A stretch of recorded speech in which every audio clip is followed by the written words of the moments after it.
What is the longest voice note that you've ever sent? That's such a good question. Probably the longest voice note I ever tried to send was close to 40 minutes. Dance Journey! With Tracy in LA. Hello, welcome to the Dance Journey podcast. I am guest hosting for Tracy, and I am just elated to ask you some questions and get some updates. Yay. So, a lot of things have been happening in your life lately that might have affected your dance journey. I know you've started a new job and new things. So what's going on? I started a new job working in HR as an HR admin. I started on Monday, so today was it's going to be different when this releases, but today is my fourth day. I no longer have the daytime to run around the city taking classes and interviewing people, which is a little sad, but it is a really nice regular schedule because I can get there anytime between 8 and 9. And then depending when I get there, I can leave 8 hours after that. So if I want to end at 4:30, I can get there at 8. It's also literally 4 minutes from my house. So it's not a bad situation to continue doing all the things I love around it. Could you get there at 6 a.m.? I haven't asked yet, but I've thought about it. I used to have a job. I worked from 7 to 4 because I kind of worked East Coast hours on the West Coast. But then sometimes I would work from 6 to 3, and there were times I would get there so early to do different things. I mean, right now I'm doing a lot of training things, but I think probably in the future I should probably be kind of available for people. So probably they don't want me doing really weird hours, but I have a feeling that if I needed to do that once in a while for something weird, they probably wouldn't care. Yeah. Because they have actually kind of a warehouse situation going on with people that come at 6 to work in there. So actually maybe it's possible. So how does this affect your dance schedule? Well, it affects, if you know the story, I was using my savings to follow my dreams. And so I started running out of money, hence why, because none of my dreams were making money yet. I'm still hoping that they will, which is this podcast, my book, teaching dance class. And so I had to get a job, and I also was if I didn't get this job, I might have had to completely quit dance classes until I somehow found money again. But since I got the job, I can still keep doing dance classes, but I literally am at the end of my money, so I had to find a really cheap way to do it. And fortunately, Athletic Garage has a really nice all you can dance pass for the month that's $230. I think that's similar to what C Spot has too. Yeah. But because Athletic Garage is so close to my house in Pasadena, I'm saving on gas, I'm saving on dance class, and I love my regular schedule. Every time in my life that I change my regular dance schedule, it's because of some sort of catastrophe. It's because of COVID or because of an injury.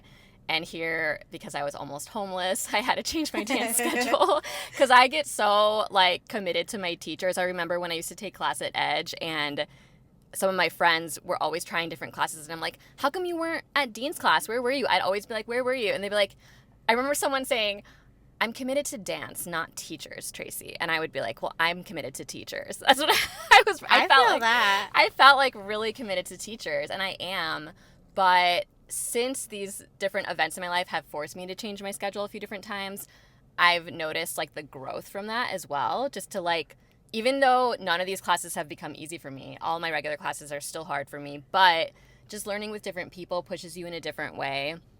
So I'm not as devastated about it. I'm it's going to be okay. I've done this before. And also I don't know how long it's going to be. It might not be forever. So yeah. Well, so you're going to take at the Athletic Garage. Are you still coming to the C Spot here and there?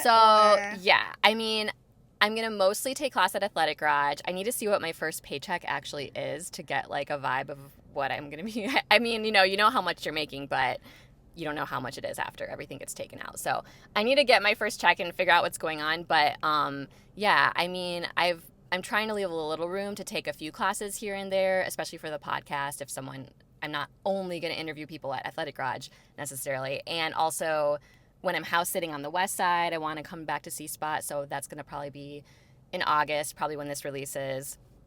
As long as I'm not totally broke, I will be taking some classes at the C-Spot again. But for the most part, you're going to stay at the Athletic Garage? For a while, till I, like, build up some money again, yeah.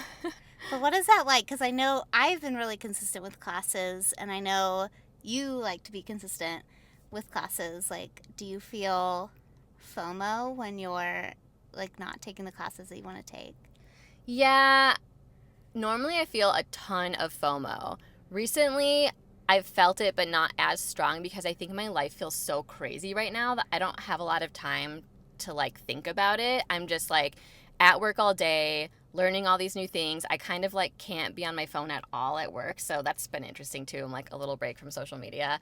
And then I'm, like, racing home, racing to eat something, which is so nice to be able to go home first a little bit. And then, but I'm still racing. And then I'm racing to class, and then I'm racing to edit my podcast, and then I'm trying to finish up my book, and, like, so I see the little pop-ups. To be honest, I'm not even letting myself. So, like, at C-Spot, the classes me and Bridget usually take, we have, like, a shared photo album, and, like, we always upload all the videos for everyone in the class, or everyone who's ever been to the class one time who asked to be on that. And so I always get the pop-ups, and I used to, like, look at them, but honestly I'm so busy, and it just makes me super sad that I wasn't there, because I always, like, oh, this choreo, I love it. So I will still look at it. Like, I'll look at Bridget's story or people that post it, because I do want to see it and I want to see my friends, but I haven't been looking at the pop-up on my phone. I'm just like, no, I can't, like, watch 6 videos of it, and I'm going to start crying that I wasn't there. Yeah, but does the change feel good? Like, does it feel like just what's supposed to happen? Yeah, it does. I think that's why I'm not, like, crying about it. Like, I do feel sadness, but I also feel like I really feel like God provided this exact job for me. He could have given me a job that paid more money. But my hypothesis on why he provided this specific job that's 5 minutes from my house, has perfect hours, but isn't something that I'm, like, making so much money. It's, like, still giving me motivation to continue to try to make money from my other stuff. And then it's also kind of forcing me into this, like, change with different teachers and things, so that I think I can grow in, like, a different way in dance for a while. Yeah. So it does feel kind of like it's just supposed to be like this right for now, not forever, but yeah. But will you miss me? Yes, Bridget. But I told you we're going to hang out anyway, and we're literally hanging out. Bridget and I are not going to a dance class tonight. That is true. We're going to a comedy show, surprisingly. We are hanging out for real in real clothes, and I'm seeing Bridget's real hair, which is, like, the cutest thing ever. So Yeah. Are you excited to, like, because I feel like the C-Spot and maybe other classes that you go to on a regular basis, like, you've made friends there, and it's, like, been a journey to, like, meet new people. So are you excited to spread your little Tracy wings at a new place and your little Tracy energy? Or are you just like, I miss, like, going to a place where people know my name and stuff? I don't know. Like, I love that, so I do miss it. But it's also, I think because I've been through this transition a few times now, I'm like, okay, here we are. We're just starting over again. And it's kind of like my whole life. I mean, I'm at this job where I don't know people, and I'm just starting to meet people there. And then fortunately, there's, like, a few people. I used to take class at Athletic Garage more often a while back. So some people, we've been, like, friends since then. So they're like, oh my gosh, you're back. So it's kind of cool to, like, reconnect with a few people. And then, of course, there's tons of people I don't know. But literally, one of my roommates had a friend over just yesterday, and it turns out that she takes dance class at Athletic Garage, and she was super cool. And I was like, I love that. Wait, weird. So I feel like, yeah, it's just going to happen again. And, like, literally my goal is just to, like, embrace all the dance communities in LA. Like, after this, maybe I'll, like, get more into, like, Millennium and, like, that side, which, like, I've been to all those places, but maybe I'll, like, focus on that or something like that, you know? Yeah. Well, I feel like what you seek is seeking you. So every time you make a change, things kind of adjust, and you make new friends, and somebody random comes over that takes at the same place and things like that. But I don't forget about old friends, Bridget. Okay. I think we're gonna be We'll see. I think we're gonna be more intentional friends, because when you're just in class all the time, you don't have to. I mean, we have the intention to dance. Yeah. But when you start to hang out with someone outside of dance class, you're like, oh, we're like really putting like legit like non-dance intention. Yeah, but like who's gonna ask all the questions and who's gonna take all the videos? Is my I told Bridget question. she's in charge of taking the videos and asking the questions. I was like, you're gonna replace me. I used to tell Tracy, like, I channel all my questions to her because I don't really like asking questions. And honestly, I've always felt like it works. I think. And then, like, Tracy asks all the questions that I want to ask. Like, every once in a while, there's a question that I'm like, I have this question, and Tracy's not asking it. But usually I would always channel the questions, especially when you always stood in front of me. And then now, like, I don't know. I think you thought you were channeling them, but really the truth is we're just similar and we have similar questions. So Maybe. I think you're just going to, like, Bridget, oh, I'm not supposed to ask questions because this is her interview of me, but how many times have you asked a question now in class total? 3. So it's Bridget's turn to grow in asking questions, and she was telling me how, like, invigorating it was to ask a question and, like, actually get help in a specific way that you needed. No, that is true. I was like, I feel like I had like a little PTSD because I used to take private lessons for tap, and my teacher was not very nice to me when I asked questions. Kind of like, how many times do I have to show you this, or I don't know, things. But so I just never asked questions for a really long time. And then once you get in the habit of not asking questions, it's like really hard to ask questions. But then once you ask a question and then the teacher just shows you exactly your question, like, and that's what you needed to know to, like, actually perform the dance correctly, I was like, wow, this is great. After class, Bridget was like, wow, that was, like, really helpful to ask a question and have them, like, just explain it to me. Yeah. I was like, yeah. It was like this big epiphany that's, like, probably obvious to anybody that asks questions, but to me, I was like, wow. This is so well explained. So funny, and I'm so excited for you to just become a question asker yourself now. I mean, we'll see what will happen. But, like, when you taught, I want to talk to you about that too. Like, how was that? And like, if somebody was asking a bunch of questions in your class, like, how would, like, do you like answering questions, or especially like just starting out, or are you just like wanting to get like just the basic choreo out there? Yeah, no, I loved when people, so I've taught 2 classes now, and I loved when people ask questions because it makes me feel like they care and they're really trying and they just, like, want to get it right. And sometimes their questions help me understand the choreo better because sometimes I know right away, like, oh, it's this. And sometimes I'm like, I don't know what I was doing there. Or wait, let me figure out exactly what count that is. And so it helps me grow as a teacher, as a very, very, very new teacher. It helps me grow to have those questions. Like, so yeah, as long as it's not taking over the whole class with like 7,000 questions, which, I mean, I may have done that before, but I think I'm okay. I think I have like a good amount now that I do. But yeah, no, I love questions. I always feel like I have so many questions, so it's hard to just like pick one. But I know when I've taught voiceover classes, like, I always loved when people ask questions because I don't know, like, what people aren't getting from like the class, or what to add, or what people are curious about. But there are definitely times where I'm like, okay, like, chill out. Like, we gotta do other things.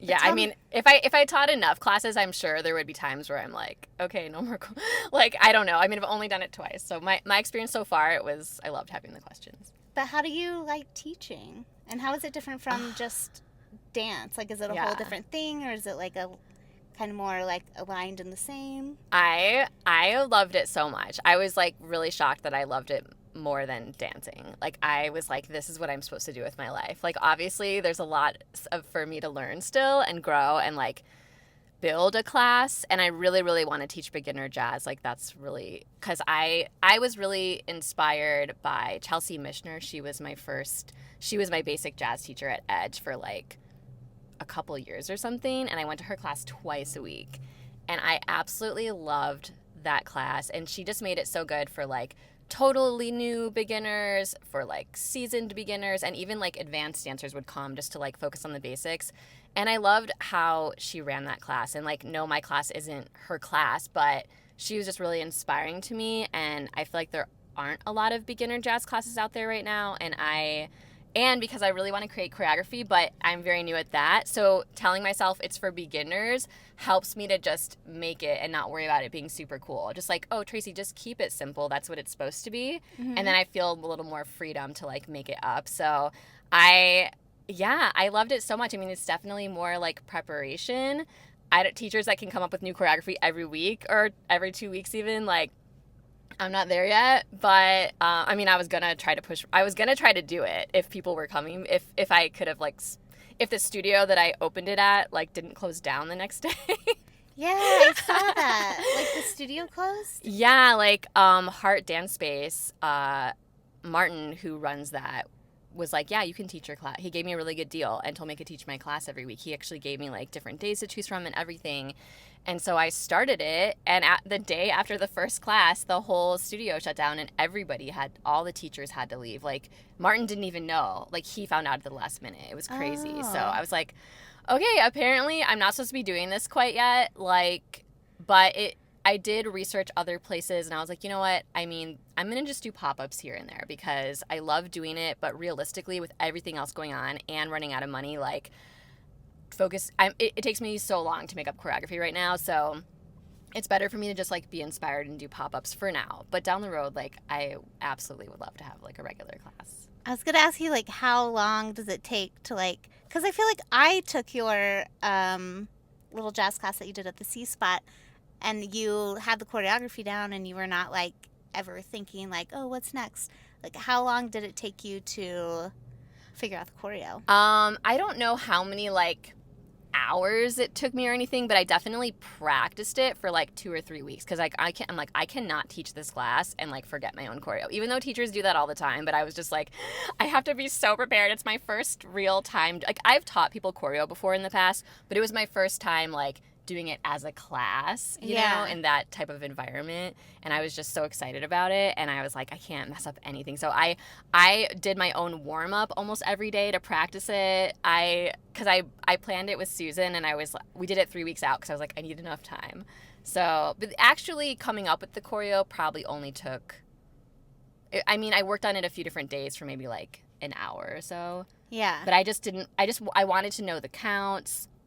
I have found a new way to figure out counts because I used to like figure out the counts as I was making up the choreo, but then I was kind of limited to like only do it on certain counts or move on certain counts. And so now my new way is just do whatever I want, do what feels good, and then I video myself and watch it, and then I say the counts in my head as I'm watching the video, and I figure out the counts. So that's my new way. Do you think counts are important? Because I've never actually counted. It's funny. I've had different seasons of like when I very first started getting into dance, all my teachers counted. So I was very, very good with counts. I remember one time I took Ben Allen's class, and there was like 50 people in his class in his beginner hip hop.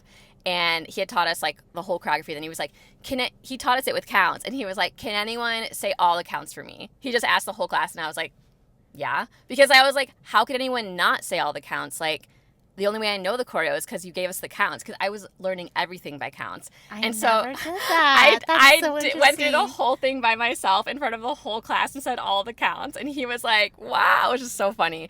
And then after that, I was taking class through BDC in New York virtually during the pandemic, and most of my teachers did counts. And then when I started taking class after the pandemic and after my injury, most of my teachers did not do counts, and it was a really good thing for me because it helped me with musicality because I'd gotten so used to counts.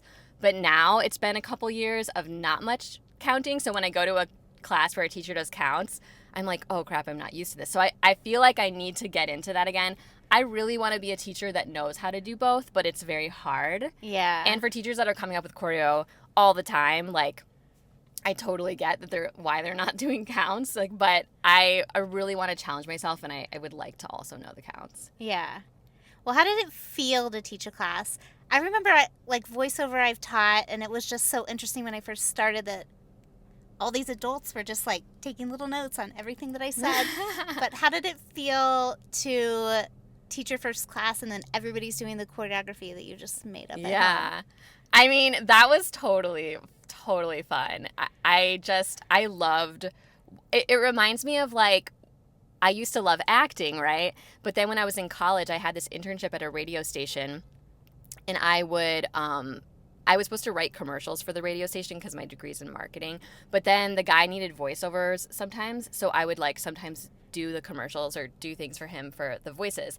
But I somehow that's what it was. I wrote a commercial that needed a lot of people, and he was like, Tracy, we don't have this many people. And I was like, what if I find the people? He's like, okay, I guess if you could find them. So I found my friend. I got my friends from college, like 6 people, gave them all parts, and he let me direct the whole commercial. Ooh. And this is related. I was like so happy directing them, and I didn't even do one of the voices. I just gave it all to them, and I got to kind of tell them how to say it, like direct the whole commercial. And I was on fire loving that. And that's kind of how I felt with the dance class. I was like, whoa, I thought I really liked dancing, but actually like teaching a class and like watching them do what I like instructed is like even more like motivating for me. I really, really enjoyed it. And I've always liked like being in front and like speaking, but more as myself. Like the thing I don't love about acting is I don't really like to be someone else. I just like to be me. So I compare myself to Seinfeld, which I shouldn't. But he said, I heard him say or read somewhere where he was like, I liked acting, but I never wanted to be anyone except myself. So he basically created a show like about himself. And I was like, oh, that was interesting. I'm like, that's me too. I just want to be myself, but I do like performing and being in front of people but also I like teaching, and I like to see other people grow, and I admire all my teachers so much, and I think it's because I like also want to be a good teacher. Yeah. I feel like I really loved teaching voiceover, and I have like a good ear of like cadences. Like I'm obsessed with cadences. And the other day I thought, well, like cadences in voice where you like slow down, speed up, go high, go low, and just like the musicality of it. I'm like, how can I work this into dance? But I do have a question. So I know that you have done a little bit of acting. Like, have you ever wanted to bring dance into acting? Would that be like your dream thing, or do you more just want to dance? I don't have a strong desire to do acting anymore, and I don't really have a specific dream for like bringing acting and dance together. Although, I mean, dance is like sort of a little bit like acting in some ways, but the only thing I still so like I'm gonna publish a book, and I have been like, it would be so cool if this was like made into a movie, and like I could like help out with the directing on the side or give notes or something. Like, you know, somebody else would play me, of course, because I was like a lot younger, and maybe I could play like a little cameo part of something random in it or something. Or what if people played you when you were younger, and then you would play yourself now? Well, you wouldn't want to be the star of your own thing that you wrote? Well, the thing I wrote is from is only from when I was 27. So it was a long time ago. That's not long ago. I don't know. I mean, we'll see. I'm not. Yeah, I actually think I would have more joy watching someone else play me than even playing me, because I don't know. That just sounds so fun. Yeah. But if you were going to reenact it, would you want to play the main like protagonist role? Like, would you want to go through that journey, or would you want to be like the separate character actor, like the geeky sidekick or something? I don't know. I don't know. Like, if it was like acting in general, I think it's kind of fun to be like a side character, because sometimes you can have more fun with it, and you don't have like 10 million lines. Because like I've been parts that were the lead before, and I've also been side parts. But usually it doesn't really matter what you want. It's like whatever the director sees you as, and I would just do it, you know. But sometimes it's fun to like be a part of a project but not have to work as hard as like the lead person. Yeah. But still get to be like a part of it. And I also really like watching people who are really talented. Like I was in the play The Crucible, and I was Mercy Lewis, which was like a little side like friend of the main person. And I just loved being at those rehearsals, and I loved seeing the talented actors like work so hard, and the director, I loved watching the director work with them. Yeah. And then I'd come out with my little part, and I had a few like funny lines kind of, and like I was so happy. I love doing that play. So That's how I am. I love playing like character roles and things like that. yeah. But what is your book about? So my book is, so basically when I first moved to LA, which was actually in 2009, I'm from Chicago area, but I lived in San Jose, California for a little bit. I don't even remember how long, a few years. And then I moved to LA to pursue acting, and I'd been here for like 5 months or so, and I had a lot of friends in San Jose, and then my friends in Chicago and my friends from college and stuff. And you know, they all were like really excited about me moving to LA to do acting. So they were always asking me like what was going on. Have I made it yet? What's happening? And so somehow I got this idea to like write, well, I actually typed them, but I would type up these like monthly, I called them like newsletters.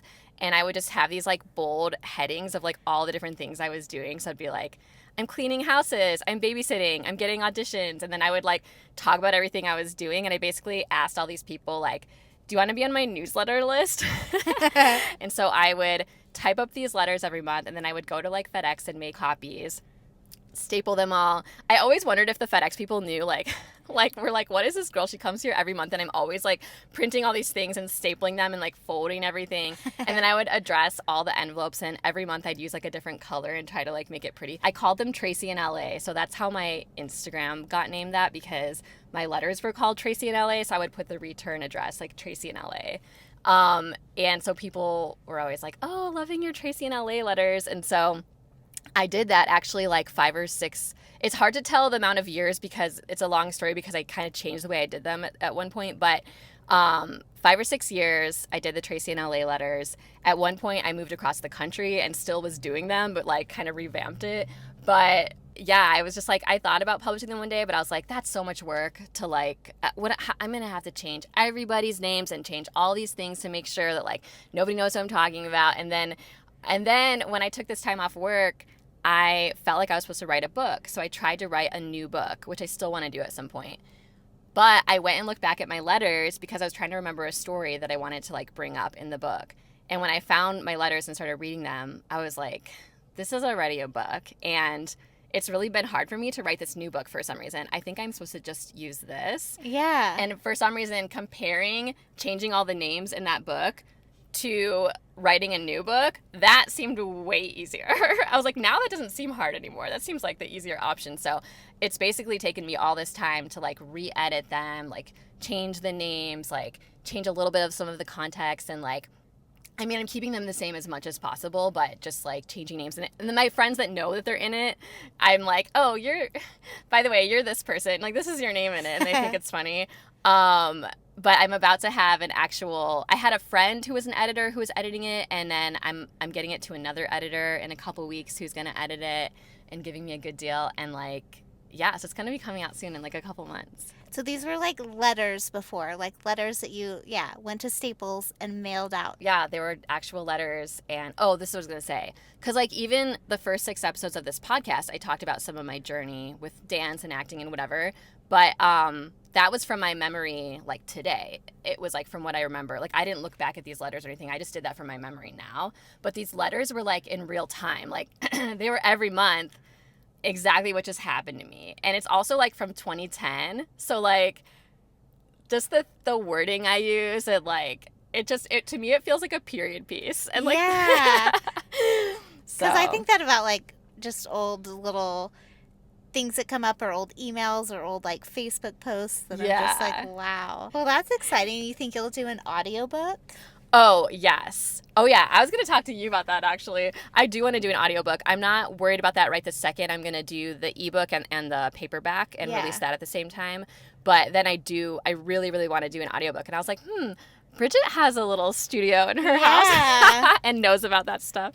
So you were going to be on my list next to talk to you once the book is out. But yeah, I want to, yeah. Well, that's so exciting. So what new classes have you taken that you're really excited about? Well, I just started trying a few new classes. And some of them were classes I used to take class at Athletic Garage. So they're not all new to me, but yeah, Monday nights, a really good class at Athletic Garage is Monday nights with Delaney. Sarah No, who was the first one I ever interviewed on this podcast, who goes to C-Spot all the time, she takes that class. Delaney teaches Monday night. She teaches an hour and 15 minutes of jazz technique. It's a really good class with a lot of like turns and leaps and stuff like that. And then she teaches another class for an hour that's a jazz combo that's usually decently advanced, and it definitely pushes you. So I used to take her all the time, and I haven't in forever. So I went to her class on Monday, but there was actually a sub, this girl Addison Page, I think is her last name, and she's also amazing. I love Addison. To me, she's not quite as hard as Delaney, but she has such, I loved her technique. I love her across the floor, and I love her combos and the songs she picks. So I had a great time with Addison, and she remembered me. I hadn't taken her for like over a year. She was like, oh, hey, you're back. So that was really, really fun. And then Tuesday, I tried a K-pop class.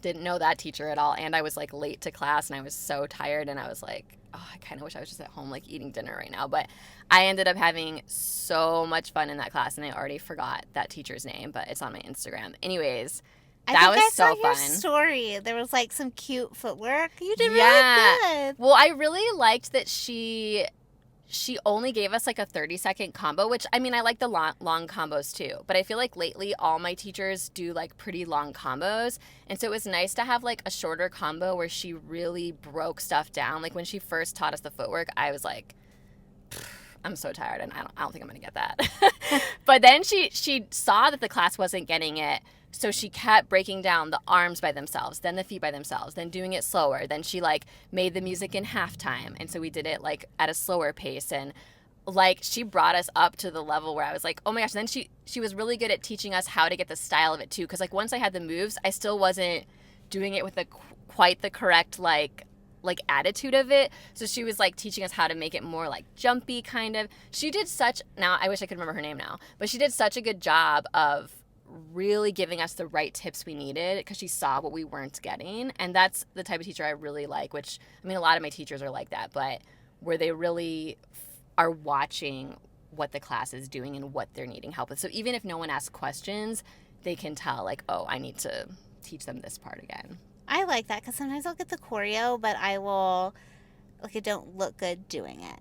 Like, I have it, but I'm like, I don't. And I don't know. And then I can, like, try extra hard, but I still don't have, like, it still doesn't look good. So I'm like, what do I need to make it, like, look good? I feel the same all the time. Sometimes I think I just totally killed the choreo, and then I watch the video. I even used to be, like, in classes where they pick people a lot at the end, a lot of the classes in like North Hollywood and stuff, like sometimes I'm like, man, I was killing that choreo, and then I still don't get picked for any of the groups, and I'm like, how come I didn't get picked? I was like nailing that choreo. And then I'll watch the video and be like, oh, it's because I looked like that.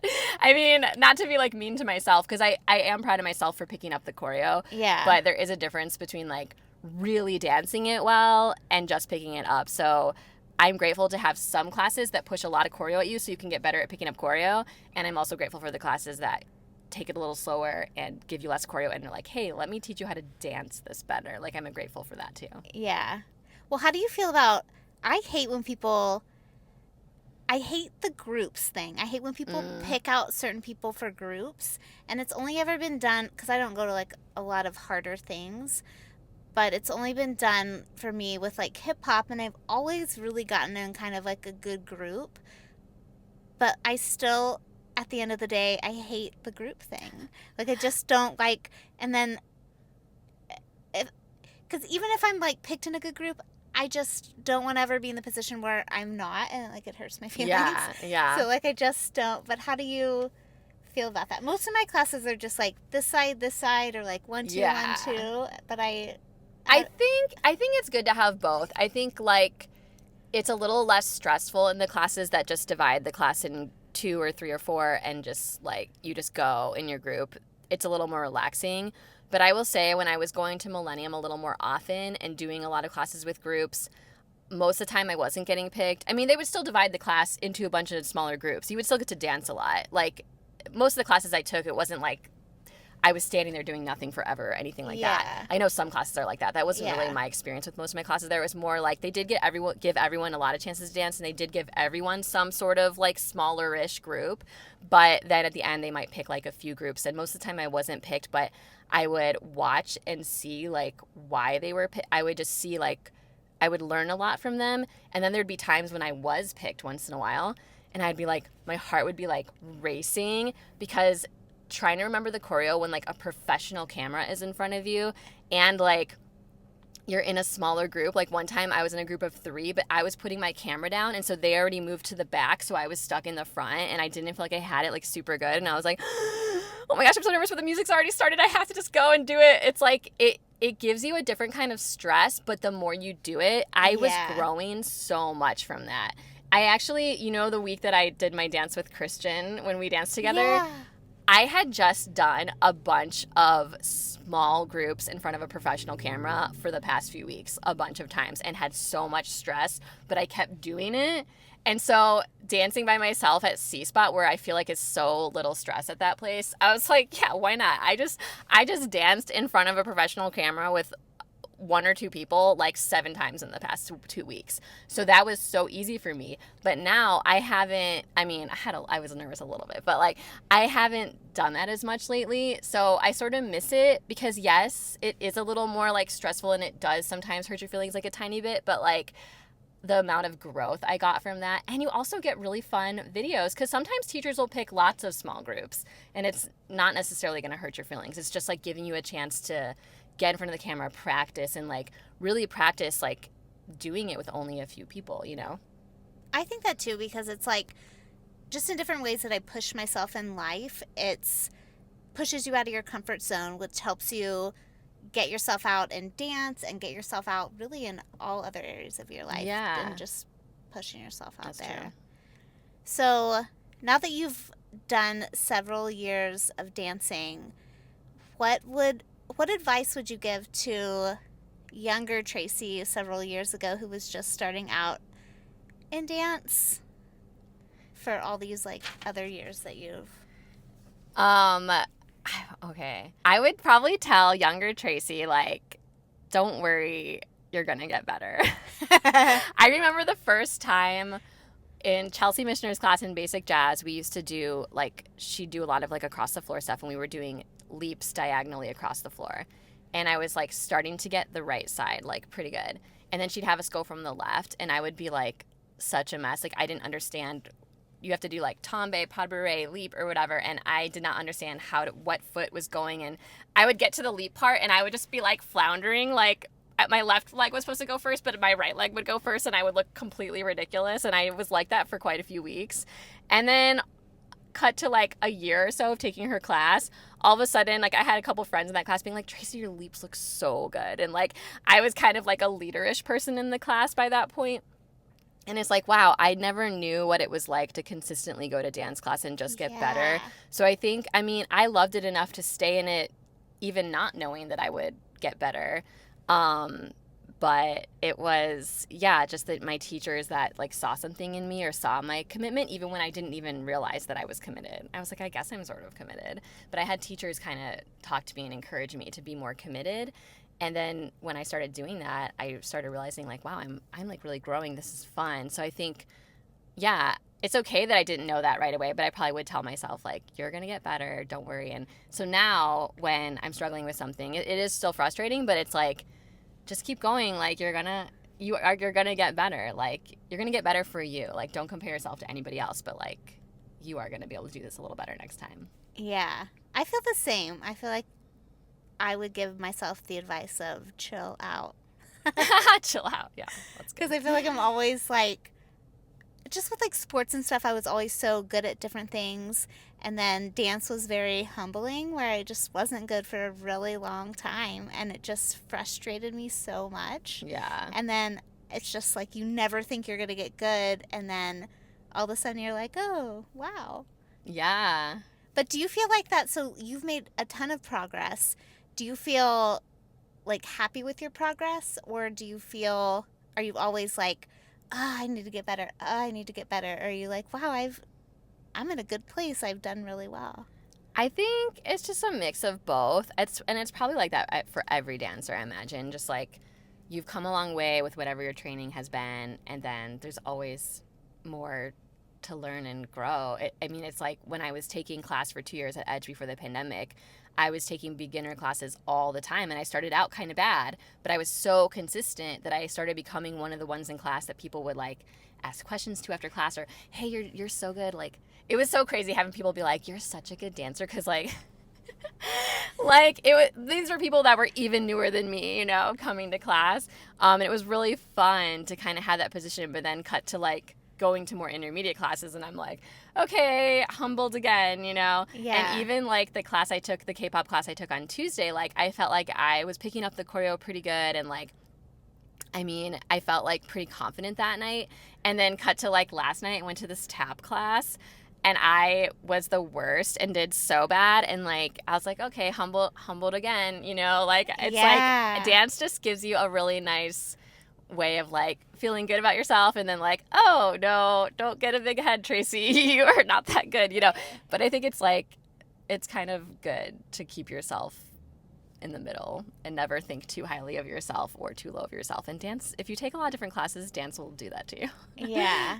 But do you let yourself revel in, oh, I did really good? Like, what is your mental game? Do you have to coach yourself through that of being positive, or are you just naturally pretty positive? Or I think I just naturally like am very expressive, so I have to help myself not be overly expressive when I'm frustrated in class, because I think it's kind of like discouraging to the teacher. So that's something I'm trying to work on. I don't get frustrated in class all that much, but like if I take a new class and I'm struggling, I won't get frustrated at myself. I'm just like, Tracy, you showed up. Good job. Yeah. But if it's a class that I go to all the time that I'm usually pretty good at and I'm struggling, that's when I get mad at myself. Like, why aren't you getting it this week? What's wrong with you? I like, well, say that to myself, but like, I'm trying to learn how to like not overly express that in the class, but then after the class I might cry a little bit in the car, because I do feel sad sometimes in those situations, just because I'm trying to grow so bad, and then I feel like I took steps back or something, which isn't true. Growth never goes like this. Growth always goes like that for everybody. So I think what I usually do is I cry a little bit or something, and then I pray and I ask God to help me, and then I'm just like wake up the next day and I'm happy again about dance and try it again. I don't know. Yeah, I definitely feel that. Like, I feel like I always try so hard. And the other day, and then there's been classes that have always been hard, but then the other day I didn't do well in hip hop, and I've always done well in hip hop. And it was like an all level thing, and I didn't do well, and I was like, have I lost my swagger for hip hop? And I was just like totally over. Like, I watched the video several times, and I'm just like, yeah, I usually do better in it. Like, what? Like, now I'm not good at anything. And I just, like, get in that spiral I know that of feeling, things. yeah. But then, I don't know, like, sometimes I'm in a funk about things, and sometimes I'm not. But I have questions for you. Okay. I feel like the sun is setting. Yeah. We're getting this nice little, like, sun ray happening. Yeah. But I want to ask some of my random questions. Okay. So if you started dating someone and then they were like, and then you were like dancing all the time, and he was like, oh, I want to try dance with you. And then you're like, well, it's really hard. Like, it's actually taking me several years even to get to this point. But maybe you could try like some other classes. And he's like, no, I want to go to your classes with you. I can do it. Like, would you break up with him? No, because I would probably be like, if he likes me enough to come to all of my classes and he's not asking me to miss my classes to do stuff with him, I'd probably be pretty impressed with that. Although I feel like in my experience, so I'm really not trying to be in a relationship because I'm too busy is the reality. But back in the day when I was trying to be and I was doing some online dating, I remember going out with this guy and I was starting to dance a lot at that time, and I'd put something about dance on my profile. So he was like, oh yeah, you said you like dancing. Like I would go to like, I don't remember what he said, but something like partner dancing. Like I would totally go dancing with you. I would go, do salsa with you or do this or that. Like he was mentioning all these like partner types of dance, and I was just like, oh, this guy doesn't get it. Like, that's not what I do. Like, yeah. I was not into that guy, and I was like, no, like, you understand. Like, that's not the type of dance I do, and I have to dance. I'm becoming a dancer. Like, if you want to become a dancer, you can, but that's what I'm doing, so I'm mostly just telling you that I'm going to be busy. I'm not telling you to, like, come do it with me. But if he literally wanted to do, like, my classes, I mean, if he never danced before, he probably, like, be pretty shocked, but it would probably be pretty funny. So yeah, but what if he was like unapologetically bad, but like thought that he was good? How would you feel? And then he just came to all your classes. He's like, yeah, I killed that. And then you're thinking, no, not really. I think that would make me laugh so hard. I'd probably be happy. I'd be like, yeah, well, you better keep coming if you want to get better. That's crazy. I'd be like, I'm done. Find your own hobbies, bro. If he like legitimately liked it enough to pay the money that I pay to go to all these classes, I would be like impressed, and I'd be like, all right, let's see what can happen here. Okay. Another question. Do you ever download the songs from ballet, like the instrumentals? Are you ever like, oh, this slaps? Well, the songs that my normal ballet teacher plays in class are usually a lot of like pop songs that are instrumental. So no, not really, but there are days I do like classical music, and there are days when I'm in the mood and I will just like put on Spotify like ballet songs or ballet instrumental, or I'll make like a Pandora playlist or like a Pandora station that's just ballet, because sometimes I'm in the mood for that kind of music, and I really love like listening to piano and all that kind of stuff, and I like instrumental versions of things sometimes. And I absolutely love being in ballet and hearing all the music, whether they're playing classical or pop music that's instrumental or whatever they're playing. And especially when we have the live pianist, like I love listening to people play the piano. I wish I could play it, but if you can play it, I'm just like mesmerized. Like, how can they do all that? Like, it's crazy. So yeah, I love that kind of music too. I feel like maybe it would help me drive better. If you listen to that, like, instead of some like super crazy loud, like aggressive driver music. Yeah, no, I can't anymore, because I'm like, you don't have to pass everybody on the road. Like, just chill out. I'm like the opposite on the road. I used to be so passive on the road that I would tell myself, I had a really short season of wanting to learn how to ride a motorcycle, because one of my ex-boyfriends, I've only have 2 ex-boyfriends. That sounds like I had like a lot, but one of them rode a motorcycle, and I rode on it with him a couple times, and I loved it, but we broke up, and I was like, oh, now I have to find another guy that like has a motorcycle. And I was like, wait a second, I don't have to find a guy that has a motorcycle. I can learn how to ride a motorcycle. And this was in the beginning when I was getting into dance, and somehow I thought I would also have time to like learn how to ride a motorcycle. And then I was like, but then I remember thinking, like, am I gonna get a motorcycle and like drive to Edge and like park there with my motorcycle? Hot. That would be so weird. like I was looking at motorcycles for a while. I was like, there are these cute girly ones, and I was like, they're so much cheaper than a car. Like, how practical. And like I was gonna need a new car soon at the time, and like I was really thinking about it. But why did I bring this up? Wild. Why was I saying this though? There's a reason. Something about... We were talking about downloading ballet instrumentals for me to drive better. Yeah. Oh, yes. So for a while, because I was so passive on the road, I was telling myself, Tracy, drive, because I was thinking I would maybe get a motorcycle at some point. So I was like, Tracy, start driving like you're a motorcycle. Wild. So I started to try to make myself be more aggressive, because I was like getting annoyed at myself for how passive I am on the road. Like, people totally cut me off or do something crazy, and I'll just be like, whoa, oh, thank you, Jesus, that I didn't die. And then I'll be like, I probably would have done the same thing. I drive bad too sometimes. Like, I'm so compassionate on the road, shockingly. Once in a great while, I'm not. For the most part, I'm just like, oh, I'm glad I didn't die. And then I just keep driving, and I don't really get mad at people. So I wanted to challenge myself. So I was trying to be like a more aggressive driver for a little while. But I'm back to being passive again.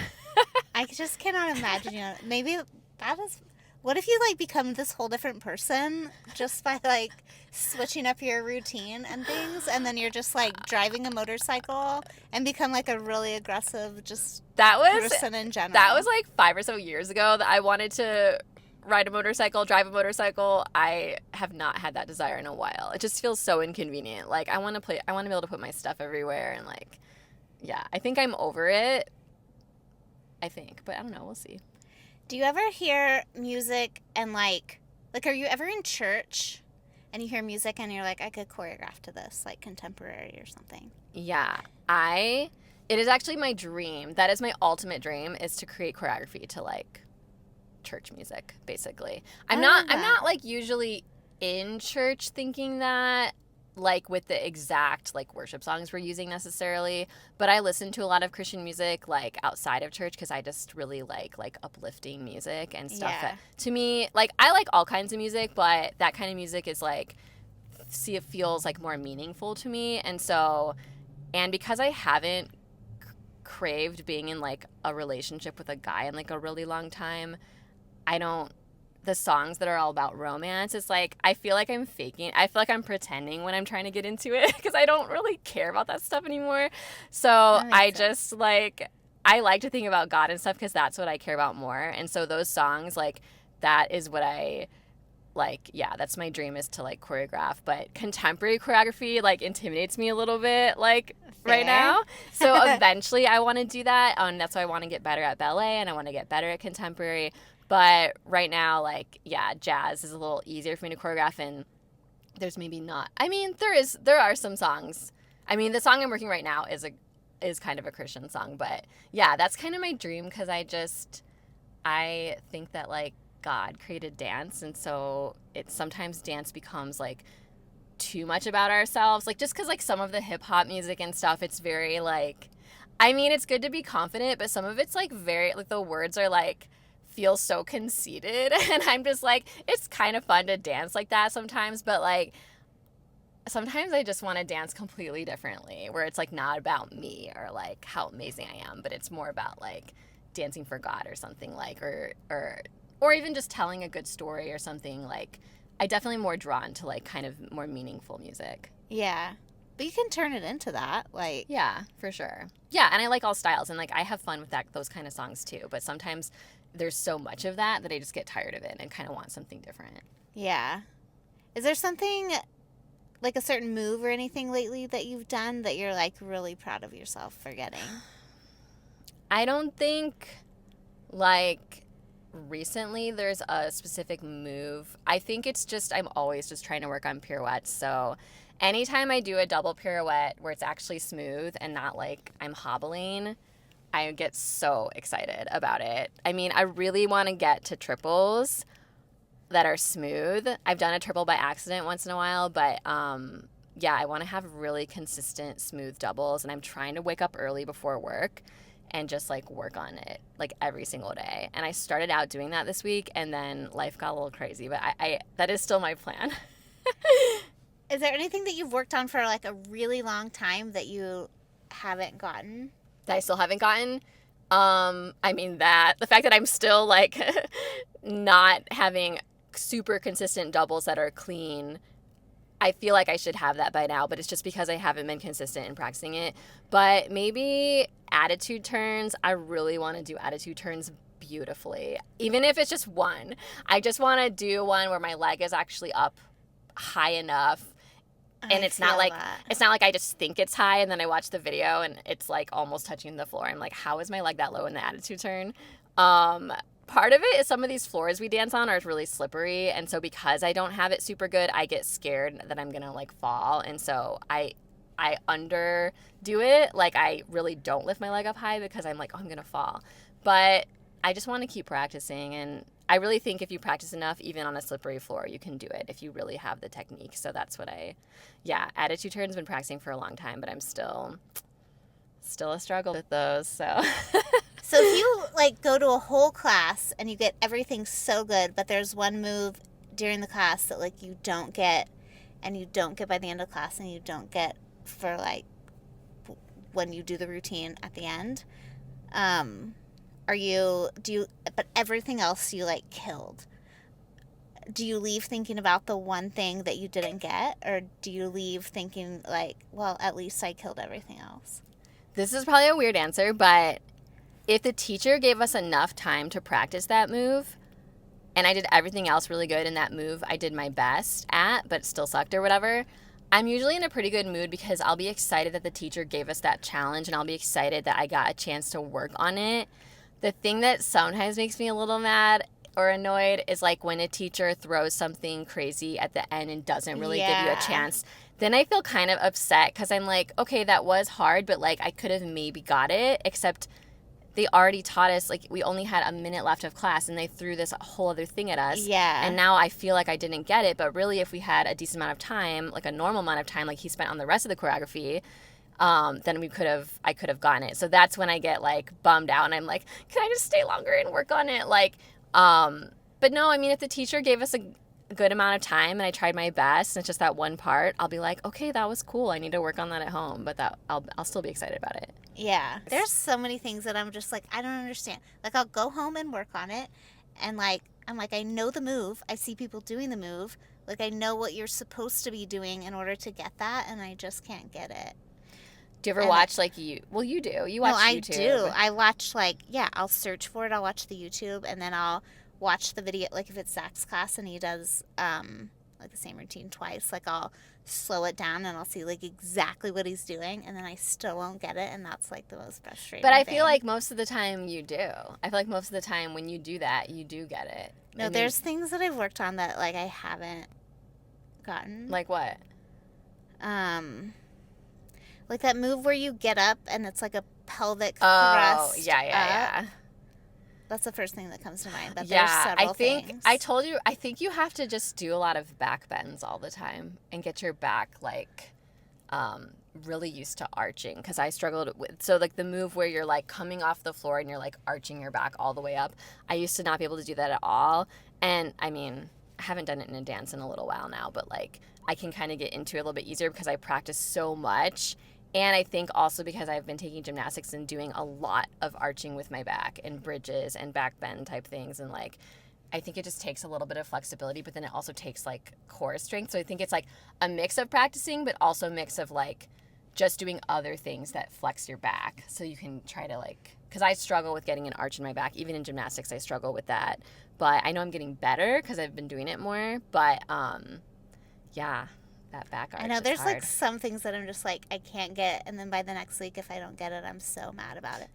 And then I'm just like I had all week, and then I was like I guess I'll just figure out how to modify it.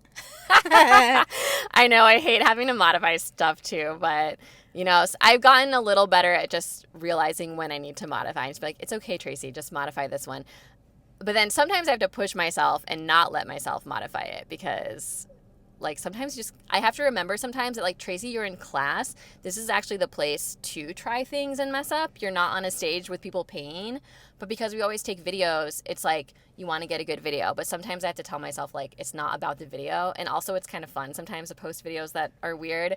And like I just want to push myself and try things. And class is the place to mess up. And class is the place to try things. And I definitely felt like that back in the day when we didn't take videos in class.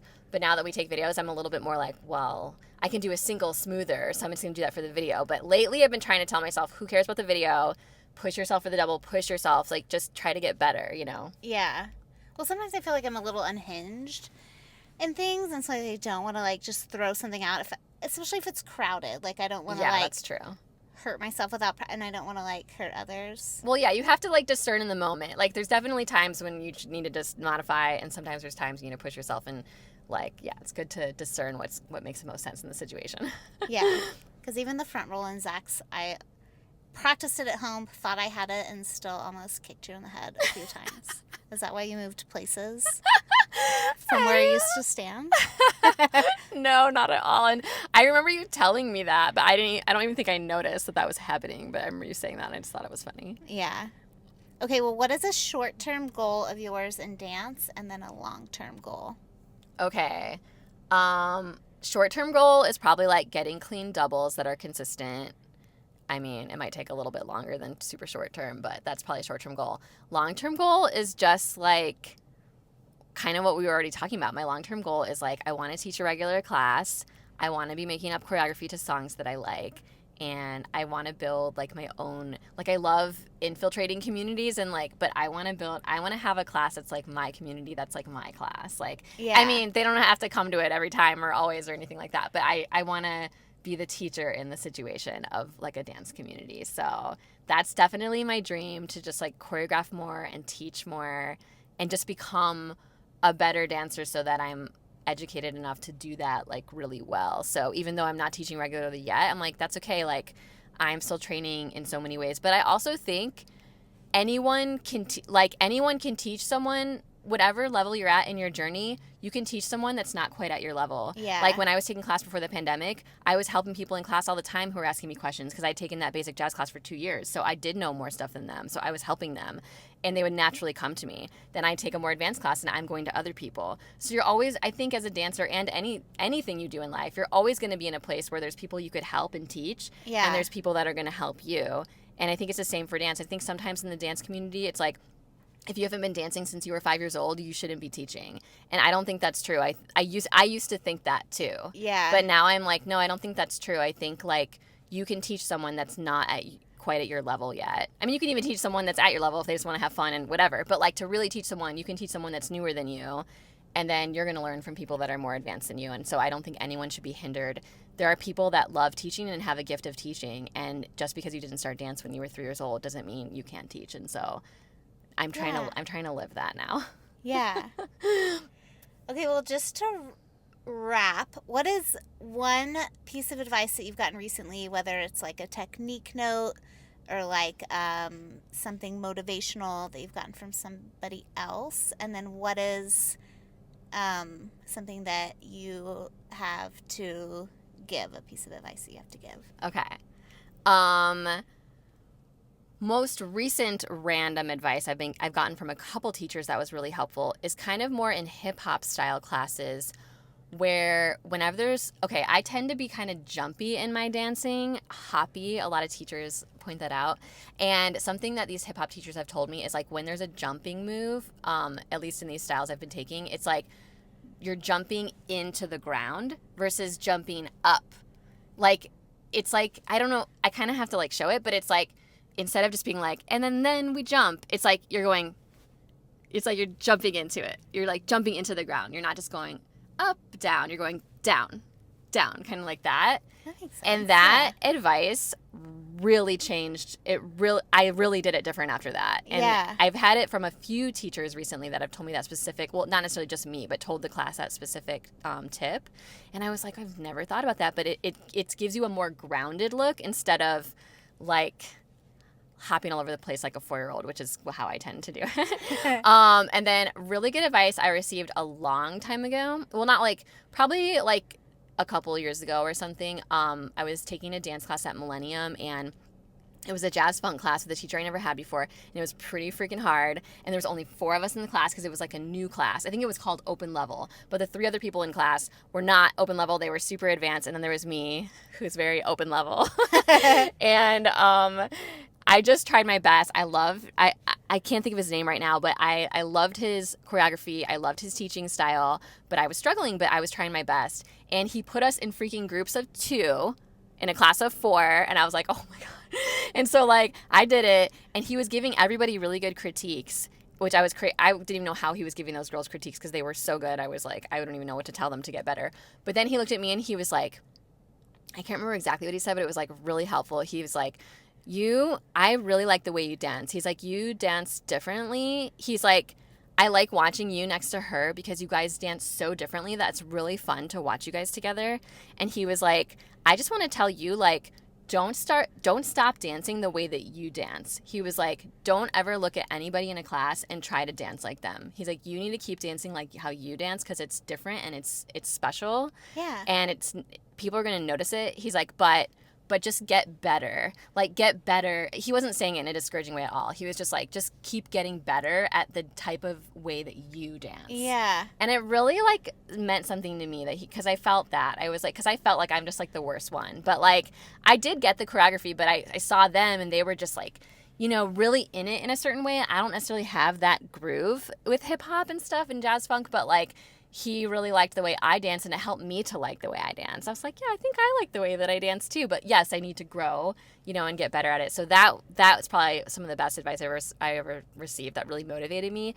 And then to give advice to people, I think just like keep showing up. I think that's like half the battle, or three-fourths of the battle. Like just go. Like there's days when I'm like, unless you have a really legitimate reason to not go to class because you're really supposed to do something else, obviously there are times like that you need to take a rest or do something else. But most of the time, if you're in the mood to not go to dance, just go. Because let me tell you that all the times I went after work, because I only recently didn't have a job for almost a year. I had work every day before that, and it was actually stressful. And there was tons of days when I was not in the mood to go to dance. I just wanted to go home. I just wanted to go to sleep. I wanted to do anything else. But I was like, but I have a vision for dance, and I feel really called to do it. And I was like, no, I'm just going to go. And then I don't think there's ever been one time that I went to dance when I didn't want to go, where I was like, oh, wish I was still at home. Okay, maybe in 5 years there was like one time, maybe. Yeah, but like most of the time, I'm so happy that I went. I mean, if you love dance, and obviously if this isn't your goal, then that's not your thing. But if you love dance and you want to grow at it, go. Like plan a good schedule, like give yourself times for rest and stuff, but when you plan to go, if you're like, I'm going to go 4 times a week, or I'm going to go 3 times a week, or even 2, or I'm going to go 6 times, whatever your plan is, do it. Like show up. And if you have classes that are helping you grow, don't stop showing up. Keep going.